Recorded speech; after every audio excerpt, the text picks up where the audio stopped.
Talvez o maior perigo não seja quem domina pela força, mas quem desperta em silêncio, recolhe sua energia e decide, finalmente, não se abandonar mais para sustentar o mundo dos outros. Existe um momento quase imperceptível em que algo se rompe por dentro. Não é um colapso visível.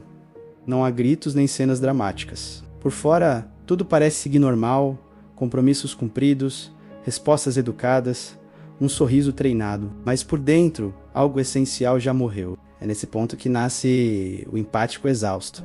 Uma figura que muitos subestimam, mas que se torna mais perigosa do que o narcisista jamais imaginou. Talvez você conheça alguém assim, ou talvez seja você. Pessoas que sentem demais, percebem demais, carregam emoções que não são suas e vivem como se tivessem a obrigação silenciosa de sustentar o equilíbrio emocional de todos ao redor. Desde cedo aprenderam que amar significava ceder, que cuidar do outro vinha antes de cuidar de si, que dizer não era sinônimo de egoísmo. Assim, foram se tornando indispensáveis para todos, menos para si mesmos. Esse cansaço profundo não nasce da falta de amor, mas do excesso. Um amor oferecido sem medida, sem reciprocidade, sem fronteiras. Um amor que evapora lentamente a própria identidade. O empático se dissolve tanto no outro que perde a noção de onde termina o sofrimento alheio e onde começa o seu. Carl Jung observou algo inquietante. A alma não sofre apenas pela violência externa, mas sobretudo pelo abandono de si mesma. Durante muito tempo o empático suporta, tolera, justifica, silencia a própria raiva, engole o desconforto, transforma limites ignorados em dores no corpo, em insônia, em ansiedade sem nome. Até que chega um limite invisível. E é ali que algo muda. Não nasce vingança, nasce lucidez. Quando o empático desperta, a névoa emocional se dissipa. Ele passa a enxergar com clareza cirúrgica jogos, manipulações e chantagens disfarçadas de amor. Jung chamava isso de levantar o véu, o momento em que o inconsciente revela aquilo que o ego tentou esconder por anos. A culpa internalizada, a crença de que amor verdadeiro exige sacrifício constante, a ideia de que para ser aceito é preciso desaparecer um pouco. Quem ensinou isso? Talvez uma infância em que o afeto vinha condicionado ao bom comportamento. Talvez relações em que o carinho só existia enquanto você engolia sua verdade. Assim, o empático aprendeu que ser amado era se anular, mas o corpo sempre soube a verdade. E quando a alma já não aguenta mais, algo essencial acontece. O empático não se torna cruel, torna-se claro. Esse é o ponto que assusta, porque o empático desperto não ataca, não confronta com fúria, não implora a compreensão, ele se retira.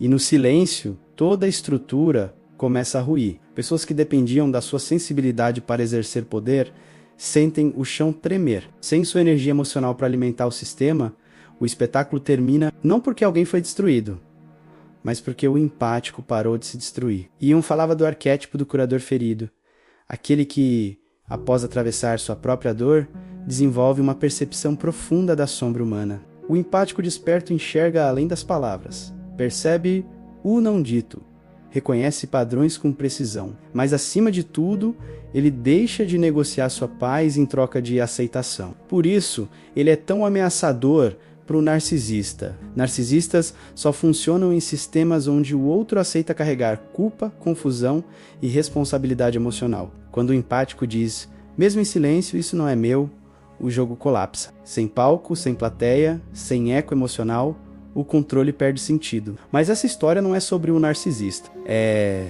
sobre você. O despertar do empático é o nascimento de alguém que já não pede desculpas por sentir demais. Alguém que compreendeu que sua sensibilidade não era um defeito, mas um dom mal direcionado. Antes, talvez você tenha percebido que, quanto mais se quebrava, menos era respeitado. O problema nunca foi sentir, mas permitir que isso comandasse suas ações. Chega um ponto em que até a bondade mais resiliente se cansa de ser confundida com fraqueza. Nesse ponto, algo profundo emerge à sombra. Não um monstro, mas a parte viva que foi reprimida. Jung dizia que ninguém supera suas paixões sem antes atravessar o inferno delas. A sombra do empático contém a raiva silenciada, os limites ignorados, a verdade engasgada, não quer destruir, quer ser vista. O caminho do empático exausto é uma travessia espiritual. É abandonar o papel de mártir e assumir a soberania interior. Isso dói, porque exige admitir que muitas vezes não era amor, era autoabandono. Exige olhar no espelho e reconhecer os sims ditos quando se queria gritar. Não, não por fraqueza, mas por não saber que havia escolha. A verdadeira cura começa quando a sombra é integrada. O empático desperto passa a escutar sua raiva, não para agir com violência, mas porque ela é um sinal de fronteiras violadas. A solidão deixa de ser punição e se torna território sagrado. Ele já não tenta convencer ninguém de que merece respeito. Respeita-se tanto que qualquer falta disso é automaticamente excluída. Esse processo é solitário. Ninguém aplaude a individuação. Jung chamou assim o processo de se tornar quem realmente se é, além das máscaras impostas pela família, pela sociedade ou pelas relações. A soberania psíquica não faz barulho, ela simplesmente existe. O empático soberano já não corre para responder mensagens. Não se obriga a estar onde não é visto, não sente culpa por priorizar descanso e paz. E algo quase mágico acontece.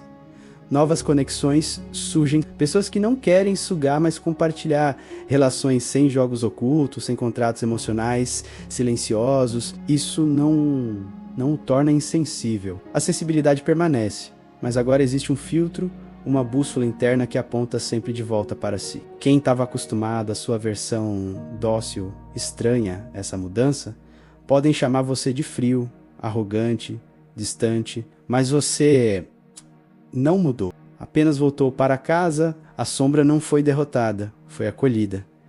E agora caminha ao seu lado. O empático desperto deixa de ser reativo e se torna observador. A manipulação emocional depende da sua necessidade de aprovação. Quando essa necessidade morre, o jogo morre junto. Jung dizia que enquanto o inconsciente não se torna consciente, ele dirige sua vida e você chama isso de destino. O empático consciente percebe os jogos nos detalhes e simplesmente se desconecta. E perder acesso à sua mente e ao seu coração é o maior medo de quem manipula. Essa imunidade não é um muro de ferro, mas uma presença íntegra. O empático já não quer ser especial para alguém, quer ser verdadeiro consigo mesmo. Deixa de se sentir atraído por quem precisa ser salvo e passa a buscar relações entre almas inteiras, não metades feridas. Quando chega a esse ponto, o empático se torna inutilizável para sistemas de exploração emocional. Já não é fonte gratuita de energia, nem confidente de quem só aparece para descarregar culpa. Ele sente profundamente, mas escolhe com sabedoria.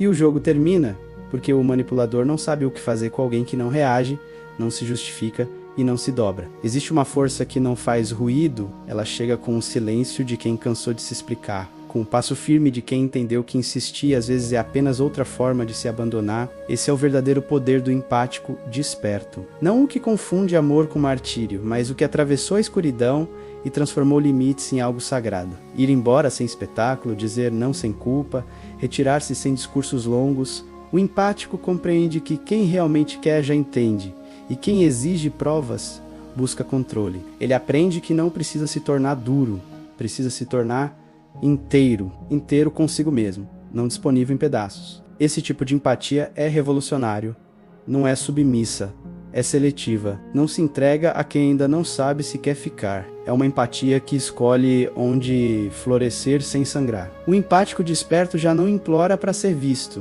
caminha sozinho, não por orgulho, mas por amor próprio. Talvez essa revolução não seja compreendida por todos. Alguns dirão que você mudou demais.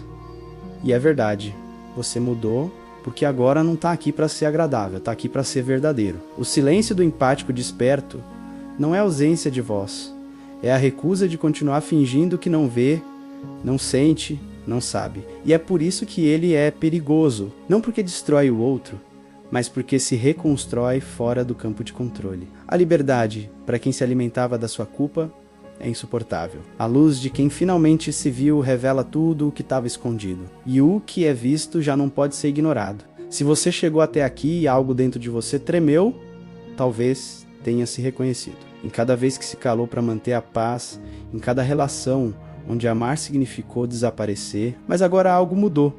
Você viu. E depois da consciência, não há retorno. O empático desperto não volta a caber onde se perdeu.